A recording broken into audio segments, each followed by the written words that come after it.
Está aberta no Evangelho de nosso Senhor Jesus, conforme escreveu João no capítulo 19, para a leitura dos versos 28 e 29. João, capítulo 19, verso 28 e 29. Assim nos diz a palavra eterna do nosso eterno Deus. Depois disso, sabendo Jesus que já todas as coisas estavam terminadas, para que a Escritura se cumprisse, disse: tenho sede. Estava, pois, ali um vaso cheio de vinagre, e encheram de vinagre uma esponja, e pondo-a num ensopo, lhe chegaram à boca. Amém. Ó Deus, obrigado por tão maravilhoso amor. Ó Deus, obrigado porque a nossa sede tem sido suprida, porque Jesus teve sede e através do seu sacrifício nós somos supridos. Ó Deus, muito obrigado. Fala conosco, Senhor, que o Senhor fortaleça o nosso coração, em nome de Jesus. Amém. Muito bem. Como disse, essa é a quinta frase que Jesus disse na cruz. E a sede é um mecanismo de defesa do corpo quando está desidratado. Não é normal, não é natural você sentir sede. Entenda em que sentido. Dizem os especialistas que quando você sente sede, é porque o seu corpo já está num processo de desidratação. Então, o certo, para não dizer o normal, o certo é não ter sede, ou seja, ingerir líquido. Os médicos falam de pelo menos 2 litros por dia. E nesse tempo seco aqui de São Paulo, nesse período aí de outono, caminhando para o inverno, como faz-se necessária água? Nosso corpo é composto de 70% de água. Então, a importância de nós estarmos bem hidratados. A desidratação sinaliza, portanto, que em pouco tempo os nossos órgãos internos começarão a provar de um mau funcionamento. O nosso raciocínio vai se tornando confuso. A dor de cabeça toma conta da gente. Essa sensação de agonia vai ganhando o nosso corpo. Agora imagine Jesus que não há indicação bíblica de que desde a sua prisão no jardim do Getsemane, ele tenha tomado água, ele tenha se hidratado. Após a prisão, Jesus foi tratado como um nada. E ele vem provando ao longo das horas um processo crescente, gradativo de desidratação. Lembre-se que lá no jardim, Jesus suou. Esse é um dos componentes que vão desidratando o corpo. E mais, suou sangue, a perda de sangue, que também é composto por líquido, água, também acelera este processo de desidratação. Porém, meus amados, esta quinta frase, tenho sede, revela claramente a questão sobre o alvo da morte de Cristo, o alvo, o motivo, a motivação que o levou a padecer todas estas coisas. E o alvo é a nossa redenção, a razão é a nossa redenção. Por isso, Jesus, além de todos os outros sofrimentos inerentes à sua paixão, a seu sacrifício na cruz, ele também teve sede. E em primeiro lugar, eu quero lhes dizer que Jesus teve sede de água, porque antes priorizou a minha e a sua sede de Deus. Das 7 palavras que Jesus proferiu na cruz, esta, tenho sede, é a única que faz referência ao seu sofrimento físico. E houve uma razão por que Jesus disse isso, e lhes direi daqui a pouco. Mas o fato é que é a única frase que faz uma alusão à sua questão física, à sua necessidade física. Veja que até então na cruz, Jesus teve palavras de preocupação em relação àqueles que o crucificaram, e aqueles que consentiram na sua crucificação. Ele disse: Pai, perdoa-lhes, eles não sabem o que fazem. Observe que até ali, Jesus havia falado uma frase de preocupação em relação ao destino eterno daquele malfeitor que mostrou-se arrependido, e sobre ele lançou uma palavra de salvação, dizendo: hoje mesmo estarás comigo no paraíso. Jesus havia também dito uma frase que demonstrava a sua preocupação com a sua mãe terrena, Maria, e portanto dizendo a João: filho, eis aí a tua mãe, eis aí o teu filho, ou seja, cuidando para que Maria fosse cuidada, protegida, como foi até a sua morte na cidade de Éfeso, cuidada por João, pastor daquela igreja, o conhecido como discípulo do amor. O seu intenso sofrimento faz com que ele diga aquela frase: Deus meu, por que me desamparaste? Neste momento em que Jesus sentia, percebia o peso do pecado humano sobre os seus ombros, porque Paulo disse que ele fez-se pecado por nós, ou seja, ele carregou, tomou sobre si, como nos diz Isaías, nossas dores. Mas ali é a questão do resultado, da consequência do que o pecado faz a mim e a você.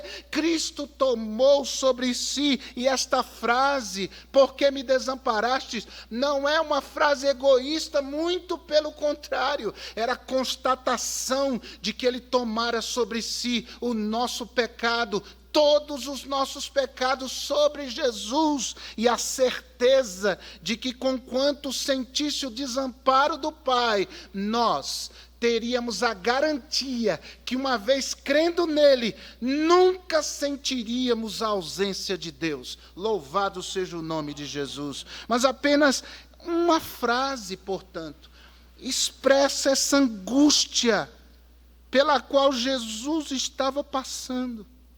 Tenho sede. Ele perdera líquido desde o dia anterior, como disse, quando suou gotas de sangue. O próprio estresse, quando ele foi preso. Depois o abandono. Depois a própria negação de um daqueles que andava com ele. Todas essas situações geram estresse. Todas essas situações geram desgastes, as acusações injustas sobre ele. Depois, quando chicoteado, quando esbofeteado, tudo isso acumulou essa perda de líquido do nosso querido e amado Salvador. E, ademais, ficou 6 horas pendurado numa cruz debaixo do sol causticante da Palestina. Uma desidratação, portanto, rápida, avantajada. E olhe que já haviam tentado lhe dar algum líquido, mas ele havia rejeitado, conforme nos diz o evangelista Marcos, no capítulo 15, versículo 23, vinho misturado com mirra, uma bebida extremamente amarga e que servia como anestésico. Os condenados à morte por crucificação, eles tomavam, era dado a eles essa mistura, para que eles não sentissem tanta dor. Mas Jesus, esse sope toca os lábios de Jesus, mas ele não quis beber, porque ele sabia que precisava sofrer, precisava ser obediente, e obediente até a morte, e morte de cruz. Jesus teve sede para que eu e você jamais tivéssemos sede de Deus, fôssemos de fato dessedentados, não sentíssemos a ausência, não sentíssemos que Deus está longe de nós, mas para que percebêssemos e vivêssemos nitidamente com a certeza certeza de que em Deus está o que a nossa alma precisa. Quando tivermos alguma necessidade, logo perceberemos que Deus é aquele que supre as nossas necessidades em glória por Cristo Jesus. Quando temos sede por alguma coisa, sabemos que em Deus encontraremos a solução, encontraremos a resposta. Portanto, Jesus teve sede por priorizar a minha e a sua sede de Deus. Ele teve sede para que nós não tivéssemos. Louvado seja o nome do Senhor. Em segundo lugar, Jesus teve sede por priorizar não só a nossa sede de Deus, porque sem Ele dar a vida na cruz, nós viveríamos por esse mundo afora dessa maneira, com essa sensação de falta, de ausência, falta alguma coisa para a minha vida, e nada consegue suprir, nada consegue matar minha sede existencial. Mas Jesus, pelo seu sacrifício, promoveu isso, que nós pudéssemos ser dessedentados existencialmente. Mas, em segundo lugar, Jesus teve sede por priorizar a vontade de Deus. A vontade de Deus. Ele viu que tudo já havia se completado. É o que o texto diz no verso 28 do capítulo 19 do Evangelho de João. Sabendo Jesus que todas as coisas estavam terminadas. Uma outra versão diz que todas as coisas haviam sido consumadas. Então disse: tenho sede. Ele nos priorizou e priorizou a vontade de Deus. Ele tinha consciência de que, de fato, havia cumprido, ou que estava no processo, muito perto de cumprir, o propósito de Deus para a minha vida, para a sua vida. E o propósito de Jesus, o propósito dele sempre foi esse. Lá no Getsemane ele orou: que seja feita a tua, não a minha vontade. Ele veio fazer a vontade daquele que o enviara. E ele, para cumprir a profecia, a palavra de Deus. Está lá no versículo, verso 29, para que se cumprisse. A Escritura disse: tenho sede. Sabe, meus queridos, a realização da vontade de Deus era a água mais desejada por Jesus. Ele estava cumprindo as profecias feitas por Davi, no Salmo 22, verso 15, que diz: a minha força se secou, e como um caco é a minha língua, se me pega ao paladar.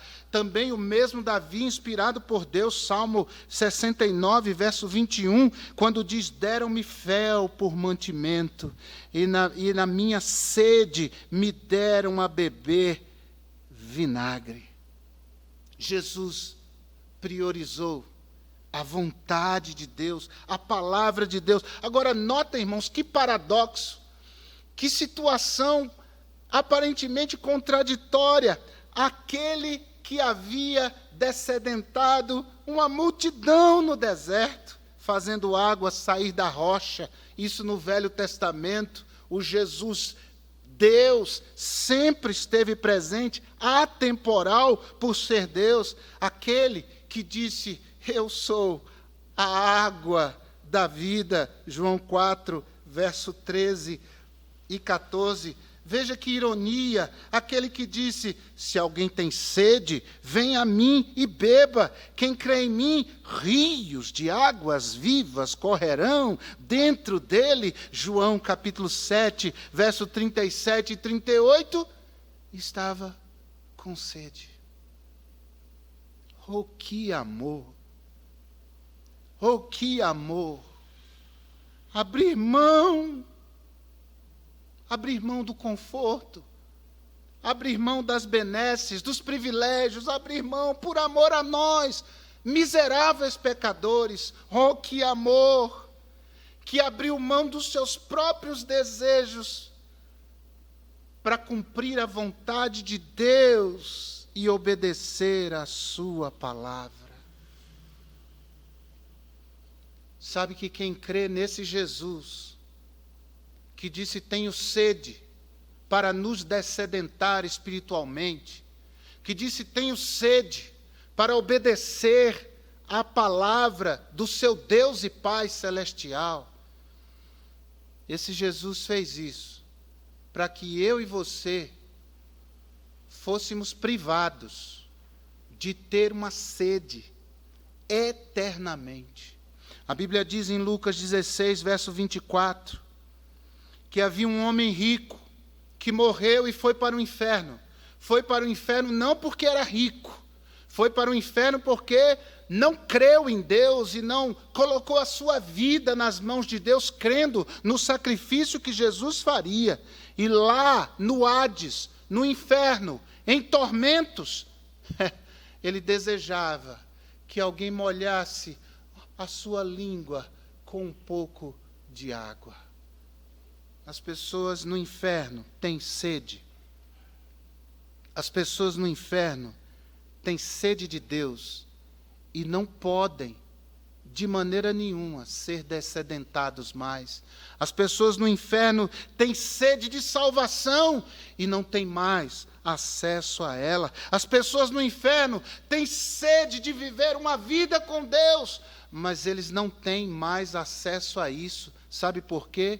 Porque rejeitaram ao Cristo que na cruz, por amor a eles, disse, tenho sede. O Cristo que na cruz, para obedecer a palavra de Deus, tendo sede, disse, tenho sede. Jesus sofreu a sede na cruz para nos livrar do sofrimento, da sede eterna. E ao morrer, matou a nossa sede e nos fez viver. Louvado seja o nome de Jesus. É esse Jesus, meu irmão em Cristo, que você tem que amar mais, se devotar mais, se dedicar mais. É a esse Jesus a quem você deve confiar, de fato, seus dilemas, suas dores, sua luta. Jesus não precisa provar que nos ama mais. Ele já provou lá naquela cruz. Se isso não é suficiente para você, meu irmão em Cristo, nada será. Então não duvide do amor de Cristo, do cuidado de Cristo, do poder de Cristo. Você entregou sua vida a Ele, então descanse nisso. Ele vai cuidar de tudo. Mas a você que não conhece esse Jesus, pelo amor de Deus, ouça a palavra de Deus.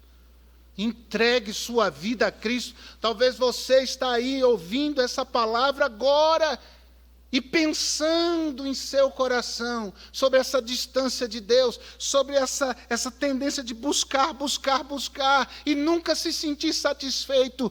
Deus pode dessedentar a tua vida, tornar a tua alma encharcada pelo seu amor e sua presença. Se você abrir o seu coração, entregar sua vida pela fé a esse Jesus, que ao morrer, pôs fim à sede de todo aquele que pela fé um dia entregou sua vida a Jesus. Louvado seja o nome do Senhor. Muito obrigado, ó Deus, pelo teu amor, pelo teu Filho Jesus, que, meu Deus, abdicou de tanta coisa, para que nós pudéssemos ser supridos. Muito obrigado, porque há um rio de água viva correndo dentro de todo aquele que um dia, pela fé, entregou sua vida a Jesus, e não há razão para sentir ausência alguma, porque o Senhor é o nosso pastor e nada nos faltará. Se alguém está ouvindo essa palavra, meu Deus, está com sede na sua alma, que ele abra o coração para Jesus agora, entregue seu coração a Jesus e receba essa água da vida para nunca mais ter sede. Ó Pai, nós oramos assim, para a glória do Senhor, no nome santo de Jesus. Amém e amém.